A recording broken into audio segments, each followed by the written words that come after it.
Bonjour à tous, j'espère que vous allez bien. Je commence ma chaîne YouTube avec cette vidéo. On va voir de quoi ça va avoir l'air plus tard.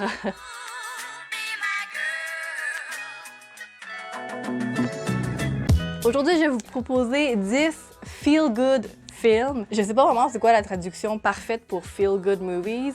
Ça serait plus comme des films qui font du bien un petit peu, que c'est des films romantiques et quand tu regardes, t'es juste bien contente, t'as pas besoin de réfléchir, y a pas une... L'histoire est pas du tout compliquée, y a pas de robots, y a pas de science-fiction, c'est juste quelque chose de romantique. La plupart des films que j'ai, les 10 films que j'ai, 9 sur 10 sont sur Netflix, donc pas besoin d'aller chercher trop loin, surtout en ce moment en période de quarantaine, on peut pas vraiment se déplacer. Puis des fois, ben regarder des films sur YouTube, quand on les loue, ça coûte un peu cher. Fait que si vous avez Netflix Canada, ça c'est important, tous les films qui vont aller sur ma liste vont être là. Je suis pas capable de savoir s'ils sont là ailleurs parce que je sais pas comment chercher ça, honnêtement, mais c'est pas grave. Si vous êtes d'ailleurs, ben vous avez juste à chercher les films. Si jamais ils sont pas là, je m'excuse. Je connais pas vraiment les autres films ailleurs. C'est vraiment compliqué de savoir quels films sont dans quel pays disponibles. En tout cas, commençons. Tous les films, mes titres sont en anglais parce que je regarde, moi, les films en anglais. En fait, je regarde les films idéalement dans la langue d'origine, fait que la plupart sont en anglais, évidemment. J'ai quelques films qui sont pas en anglais, mais j'ai choisi de les écouter en anglais parce que... Ah non, c'est même pas vrai, non. Bonjour, petite précision. Je voulais juste dire que je suis pas allée à l'université en film ou en rien du tout. J'aime juste vraiment les films. J'ai aucune connaissance professionnelle sur le sujet, donc... oui, c'est ça. Et deuxièmement, l'ordre des films a pas d'importance. C'est pas parce que c'est le premier que je vous montre que c'est mon préféré. J'ai vraiment pas pensé à l'ordre, fait qu'il y a pas d'ordre. Je les aime tous autant égales. Et voilà, c'est ça. Le premier film que j'ai pour vous, c'est Easy and Aussie. C'est un film qui est sorti en 2020, donc cette année. Je me rappelle plus trop quand, je pense que c'était au mois de février ou mars. Et c'est un film allemand. Donc moi, j'ai décidé de regarder en allemand, sous-titré en anglais. J'ai choisi de l'écouter en anglais en premier, mais dans le film, ils s'écrivent en texto et les textos étaient pas traduits pour une raison que je comprends pas. Alors j'ai dû ajouter en plus les sous-titres anglais. Alors, tant qu'à faire, je l'ai écouté en allemand. Fait que c'est pas... En tout cas, bien compliqué. Ce film-là, c'est vraiment cute, vraiment cheesy. C'est l'histoire de Easy. Ça, c'est la fille. Aussie, c'est le gars. C'est en Allemagne. Je connais pas les endroits, je connais pas les noms, là, je m'excuse. Mais ils vivent dans deux quartiers très différents, mais qui sont collés sur la map. Et Easy, elle vit dans une famille de riches. Là. Ses parents ont des milliards de dollars. Là. Et Aussie, lui, vit dans le quartier un peu plus pauvre, où est-ce qu'il vit avec sa mère et son grand-père. Et ils ont de la difficulté, mettons, à survivre. Mais pas survivre, ils survivent, mais ils ont de la difficulté à faire beaucoup d'argent, mettons. Easy veut pas aller à l'école, elle est vraiment tannée. Elle veut devenir une chef, puis elle veut aller, parce que là, c'est en Allemagne, elle veut aller à New York pour apprendre des cours avec un chef bien populaire, que je me rappelle plus son nom, c'est pas très important. Mais en tout cas, elle veut plus aller à l'école, mais ses parents veulent l'obliger à continuer à aller à l'école. Elle a comme 16 ou 17 ans, fait qu'elle va finir le secondaire, je crois. Je sais pas comment le système d'éducation fonctionne là-bas. Elle va finir comme son secondaire, fait que elle serait supposée, mettons, aller à l'université après, puis elle veut pas y aller parce que ça l'intéresse pas. De l'autre côté, on a Aussie, que lui, il essaie de devenir un boxeur professionnel pour avoir de l'argent, c'est sûr, mais parce qu'il aime ça. Easy et Aussie se rencontrent quand que Easy elle décide de se trouver une job dans le quartier de Aussie, dans un fast-food miteux, là, mais elle veut avoir une vraie job pour pas avoir à dépendre de l'argent de ses parents tout le temps. Là-bas, elle rencontre Aussie. Elle se dit que ce serait comme le plan parfait pour essayer de pousser ses parents à y redonner son argent. Dans le fond, elle veut faire semblant qu'elle et Aussie sont un couple. Puis Aussie, c'est comme pas le gars typique que tu voudrais avoir comme beau-fils, surtout avec les parents riches comme ça. Donc, les parents sont super fâchés, ils veulent pas, et elle fait juste pas les écouter, puis elle décide d'aller faire plein d'activités avec Aussie. Ce film-là, c'est vraiment cute, j'ai vraiment adoré. Je pensais pas faire une description aussi longue, peut-être qu'elle va être plus courte quand je vais l'avoir édité. J'ai vraiment adoré ça. Évidemment, c'est un haine à amour sorte de relation, là. C'est sûr qu'au début, les deux, ils font semblant, puis après, ils développent une plus belle et plus grande relation.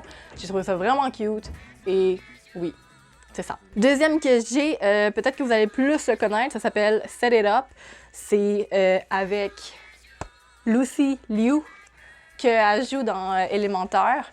Les autres acteurs, je les connais pas, je sais pas d'où ils viennent. Mais. Oh non, c'est vrai, la rousse, j'ai déjà joué dans quelque chose d'autre. En tout cas, hein, c'est pas grave. Sûrement que vous l'avez peut-être déjà vu parce que c'est 2018, fait que ça fait un bout, puis c'était vraiment populaire, c'était partout sur ton écran d'accueil quand tu ouvrais Netflix au début. Mais c'est l'histoire de deux assistants qui sont dans un même building, mais qui travaillent dans des départements différents pour un magazine. One eternity later. Et donc, c'est ça, ils sont des assistants pour deux personnes comme les plus importantes, des directeurs dans l'entreprise. Et ils sont tout le temps les derniers à sortir, ils restent là jusqu'à pas d'heure. C'est vraiment des esclaves carrément à leur patron. Et ils finissent par se rencontrer. Et là, ils se disent, quelle bonne idée, on va faire comme un parent trap, puis on va essayer de les faire en sorte qu'ils tombent en amour. Fait comme ça, nous, quand eux vont être en amour, les assistants vont être libres de faire ce qu'ils veulent parce qu'ils n'auront plus à être à leur service vu qu'ils vont être occupés à faire d'autres choses, t'sais. C'est vraiment cute comme histoire. Ça travaille beaucoup sur les relations de couple. J'ai vraiment aimé ça. C'est vraiment... ça, c'est cute, là, t'sais. C'est bien simple comme histoire, là. Numéro 3, j'ai What a Girl Wants. En français, c'est Ce que fille veut. Film super vieux, 2003, avec Amanda Bynes, avant qu'elle soit ce qu'elle est devenue. Et c'est aussi avec... Oh my god, c'est quoi son nom? Ben, il a joué dans le speech du roi, The King's Speech. Puis il joue aussi dans Kingsman. Il joue dans plein de choses, pour vrai. Moi, ma soeur, ma mère, on a tous adoré ce film-là. C'est vraiment cute. C'est l'histoire d'une fille américaine qui a grandi à Chinatown, à New York, avec sa mère. Et sa mère lui raconte souvent l'histoire de son père, que c'était un Britannique, ils étaient ensemble, ils étaient en amour, mais ils devaient se séparer parce qu'il était trop populaire dans la royauté, genre quelque chose comme ça. Oh my god, comment elle s'appelle? Ah oui, Daphné. Dans l'histoire, elle s'appelle Daphné. Elle décide de fuir. Elle décide de partir de New York et d'aller en Britain. Angleterre, Seigneur. Et là, Daphné décide de partir de New York pour aller retrouver son père en Angleterre. À ce moment-là, son père a une blonde femme, je sais plus trop s'ils sont mariés ou pas, et une belle-fille. Et donc, il est dans un poste super important. Dans le fond, il est en train de se présenter pour les élections. Donc, c'est une figure importante, c'est hyper politique, là, évidemment, là, En plus, c'est royal, je sais pas trop pourquoi, mais comme, il y a de la royauté quelque part, je sais pas où, je me rappelle pas. Ce film-là, je l'ai vraiment aimé, ça travaille sur les relations familiales vraiment gros parce que, là, évidemment, le père avait aucune idée qu'elle existait. Il l'a jamais su, donc là, elle arrive... Allô, je suis ta fille, et c'est ça. Donc voilà, c'est ça. J'ai trouvé ça super cute. Il y a une relation qui se développe avec Daphné et un gars qu'elle rencontre en Allemagne. Donc il y a le petit côté romantique aussi, en plus de la relation père-fille. C'est pas cette relation qui est romantique, ça serait bizarre. Et c'est ça. Le quatrième film que j'ai, vieux, mais peut-être que vous connaissez déjà, ça s'appelle Lettre à Juliette. Film qui est sorti en 2010 avec Amanda Seyfried. Amanda Seyfried, je pense. La blonde, qui a joué dans Mamma Mia aussi. C'est super cute, super romantique. C'est l'histoire d'une fille... Elle s'appelle Juliette. Oh non, elle s'appelle-tu Juliette? Oh non, elle s'appelle même pas Juliette. C'est quoi son nom? En tout cas, je me rappelle plus son nom. Mais elle s'en va en Italie avec son chum. Son chum, c'est un chef. Et il décide de partir en Italie parce que le chef a des choses à faire en Italie, il me semble. Ok, la fille s'appelle Sophie. Et là, rendue en Italie, elle découvre ces femmes qui font les correspondantes de Juliette. Il y a un mur en Italie, à Vérone, où est-ce que quand t'es en amour ou que t'as le cœur brisé, tu peux écrire une lettre à Juliette puis la mettre dans le mur. Il y a des femmes qui ramassent ces lettres et qui réécrivent à ces femmes-là à la place de Juliette. Parce que Juliette, elle n'existe pas, hein. Sophie découvre ces femmes-là et décide de vouloir les aider à faire ça. La grosse histoire, c'est que Juliette, elle retrouve une lettre qui date de 50 ans. C'est une femme qui dit qu'elle n'a pas couru après son amour et qu'elle l'a perdu pour toujours. Là, elle veut retrouver cette madame-là et c'est ça comme le but de l'histoire parce que c'est difficile à la retrouver parce que là, elle a changé d'adresse, blablabla, puis là, on essaie de retrouver son amour perdu. Voilà, c'est vraiment cute. Cinquième film que j'ai, un autre film super populaire que vous avez sûrement déjà vu, mais c'est pas grave, je le conseille pareil. C'est The Duff, qui est sorti en 2015. C'était aussi un livre. J'ai pas lu le livre parce que c'est ça. Je suis fait bouger la caméra? Oui. C'est un film qui est sorti en 2015 avec ce gars-là, que je sais plus c'est quoi son nom. Mais il est populaire, me semble. La fille, je connaissais pas par contre, mais je l'ai beaucoup aimé. J'ai vraiment aimé son style d'acteur. Je sais pas si c'est quelque chose qui se dit. En tout cas, c'est l'histoire d'une fille qui s'appelle Bianca. Elle a deux meilleures amies qui s'appellent Jess et Casey. Et c'est comme un trio de filles. Et ils vont à l'école comme c'est la vie. C'est normal, il n'y a pas de voyage, rien. Là. Et le gars que j'ai parlé tantôt, c'est un footballeur bien populaire. Puis c'est aussi son ami d'enfance. Fait qu'il était ami avant, mais là, vu lui qui est rendu populaire comme son plus ami, là, le cliché évidemment. Et il lui fait rendre compte que elle serait une DOF. DOF en anglais, ça veut dire Designated Ugly Fat Friend. C'est pas ça que ça dit. Parce que en français, c'est la fille pas belle et grosse qui est désignée. C'est traduction rough, là. Mais en fait, le terme DOF, ça veut juste dire que c'est la fille, la personne dans le groupe d'amis qui est la moins attirante. Fait comme ça, c'est cette personne-là que les autres vont aller voir pour avoir des infos sur les autres amis les plus beaux. Et donc là, Bianca commence à découvrir que ça serait elle la DOF, puis elle veut plus l'être. Fait que la demande de l'aide de le gars que j'ai parlé, que je m'en rappelle son nom, pour plus être une DOF.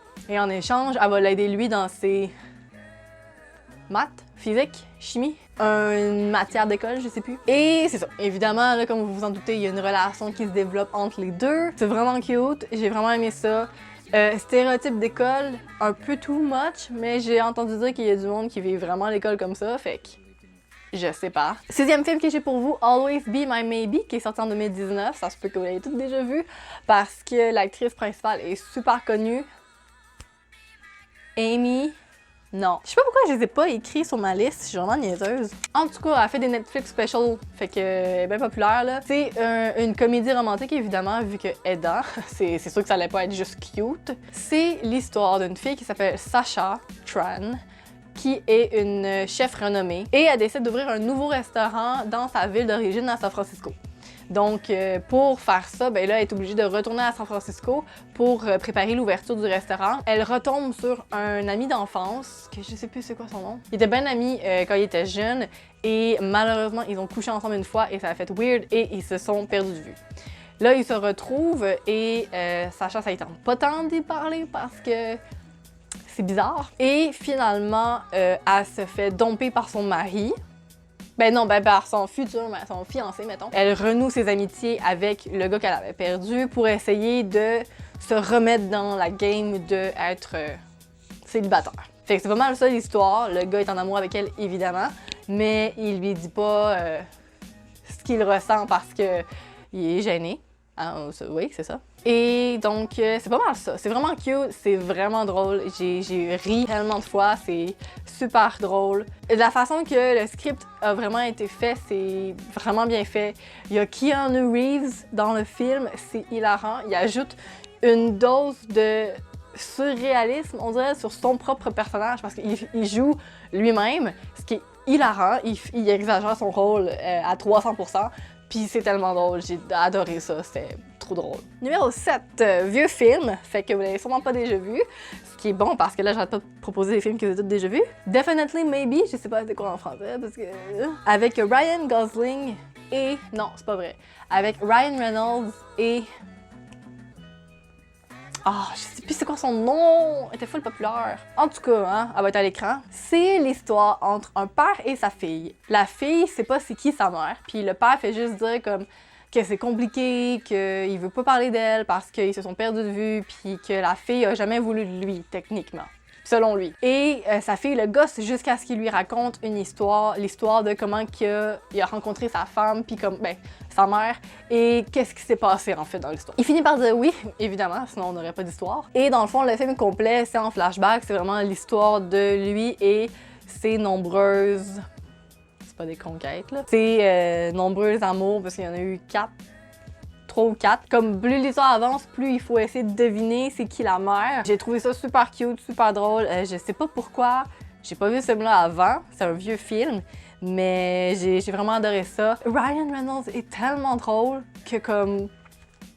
c'est impossible de pas rire quand il joue dans des films, pour vrai, c'est...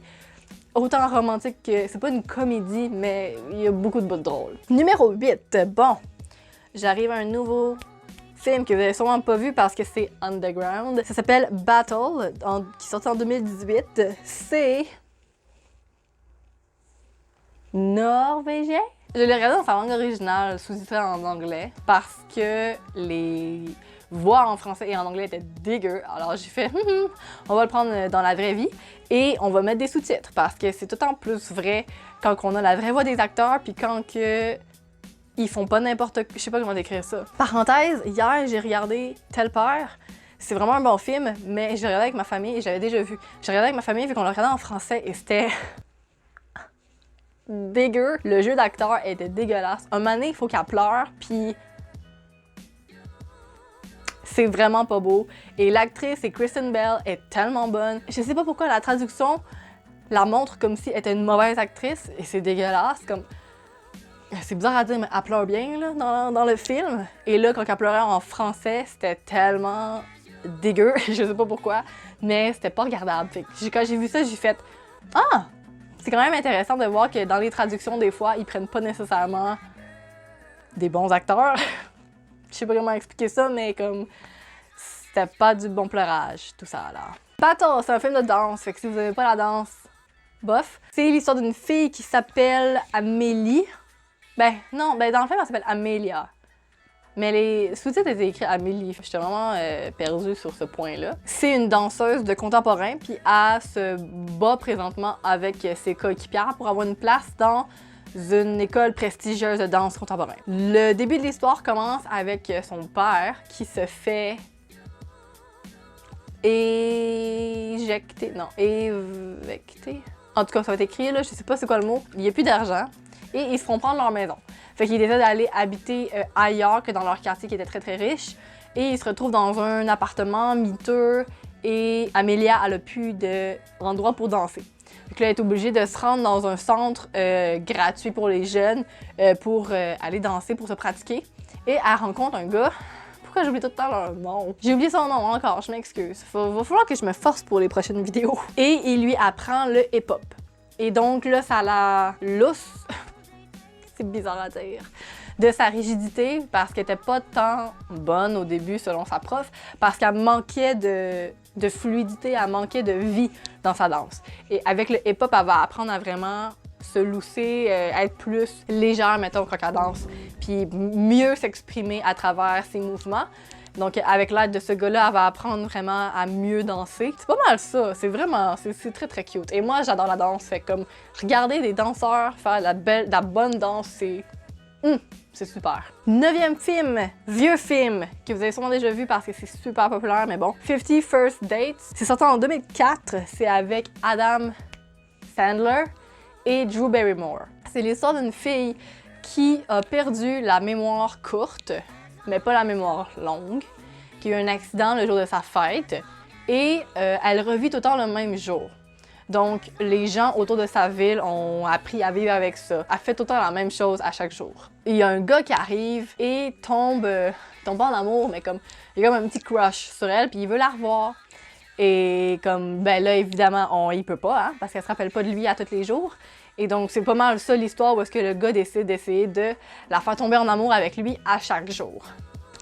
C'est ça, c'est vraiment cute. J'ai adoré ça. Il y a quand même un gros sujet sur l'Alzheimer, sur la perte de mémoire, sur les relations avec les autres, comment ça affecte les autres. Mais j'en ai retenu que du bon pour vrai de ce film-là, fait que c'est pas si lourd, techniquement. Finalement, le dernier film, qui est pas sur Netflix malheureusement, parce que je l'ai vu sur Netflix, quand il était sur Netflix, et il est plus là maintenant, alors... tristesse. Ça s'appelle Two Night Stand. C'est sorti en 2014. C'est avec Miles Teller et quelqu'un d'autre, que je sais plus c'est quoi son nom, parce qu'elle était pas tant populaire quand je l'ai vue, et là, je m'en rappelle plus. C'est très très drôle. C'est à New York, durant l'hiver. C'est deux personnes qui ont un one night stand, là, vraiment. C'est une soirée et... c'est ça. Et le lendemain matin, la fille, elle vient pour sortir et il y a eu une tempête de neige. Et elle n'a pas le droit de... Ben, en fait, elle peut pas sortir parce que la porte est bloquée. Mais comme les autorités à la télé disent comme vous avez pas le droit de sortir, c'est trop dangereux, comme il y a personne qui sort. Et la fille est pognée là, dans l'appartement du gars. Tu sais, comme le malaise qui vient le lendemain puis la plupart du temps, les gens sont capables d'y échapper parce qu'ils partent. Et ben là, elle pouvait pas, elle était pognée là. Alors, c'est hilarant comme journée, pour vrai, c'est très très drôle. C'est pas une comédie romantique, mais moi j'ai trouvé ça très drôle. C'est comme le malaise drôle, parce que c'est un malaise, mais t'es pas présent, fait que c'est pas grave, tu peux rire. De cet isolement dans cette pièce, c'est comme qu'on est tous au courant maintenant comment qu'on vit ça. Il y a une relation qui s'en développe avec ces deux personnes-là, et c'est super cute. Et voilà, c'était ma liste des 10 films que je vous recommande à regarder qui sont romantiques, là, des feel-good movies. Parce que, moi, j'ai pas mon chum avec moi. Moi, je suis pognée chez moi et je suis pas avec mon chum. Et je suis très, très triste. Fait que j'ai commencé à regarder beaucoup de films cute. Juste pour, comme, satisfaire ma petite personne en moi, alors... Ouais! J'espère que vous avez aimé ça. Si vous avez d'autres films à recommander, recommandez-les dans les commentaires pour vrai parce que peut-être que c'est des films que j'ai pas vus puis j'aimerais vraiment ça avoir des recommandations parce que même si Netflix est rempli de films, des fois on a juste rien à écouter. Alors, c'est ça! Je vais vous voir une autre fois pour une nouvelle vidéo. Bye!